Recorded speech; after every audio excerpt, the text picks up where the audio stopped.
आपण पाहत आहात EDTV, बातमी अशी जिच्यावर तुम्ही ठेवणार विश्वास। निवृत्तीधारकांच्या विविध समस्या सोडवण्यासाठी महाराष्ट्र राज्य कृतिशील निवृत्ती अधिकारी कर्मचारी संघटना पुणे यांच्या वतीने महाराष्ट्र शासनाच्या निवृत्तीवेतनधारकांची जालना जिल्ह्यामध्ये नुकतीच एक बैठक पार पडली। सेवानिवृत्त कर्मचाऱ्यांच्या असलेल्या समस्या सोडवण्यासाठी ही संघटना पुढाकार घेणार आहे।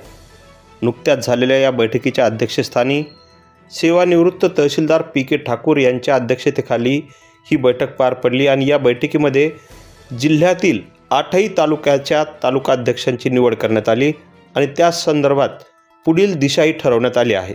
आज जे आहे महाराष्ट्र शासनाच्या निवृत्त वेतनधारकाची महाराष्ट्र राज्य कृतिशील निवृत्त अधिकारी कर्मचारी संघटना पुणे या पुणे संघटनेची जालना जिल्ह्यासाठी ही शाखा नियुक्ती करण्यात आलेली आहे जालन्यात आणि त्यामध्ये अध्यक्षपद माझ्याकडे दिलेलं आहे।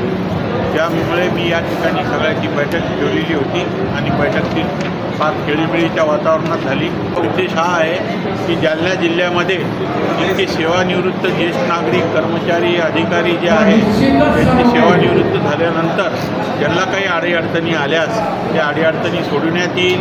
काही लोकांची पेन्शन मंजूर झाली नाही, काही लोकांची DE सुरू आहे, काही ज्येष्ठ नागरिकांना सहकार्य करायचं आहे त्या या संघटनेमार्फत होणार आणि ज्यांना असे काही अडचणी आल्या तर त्या आम्ही शासन स्तरावरून DE वगैरे कोणाची असली पेन्शन भेटलेली नाही त्या शासन स्तरावर सोडविण्याचा पूर्णपणे प्रयत्न ही संघटना करणार आहे। ही फक्त तुमच्या सेवानिवृत्तांच्या समस्या सोडवणार का दुसरे काही उपक्रम राबवणार आहात?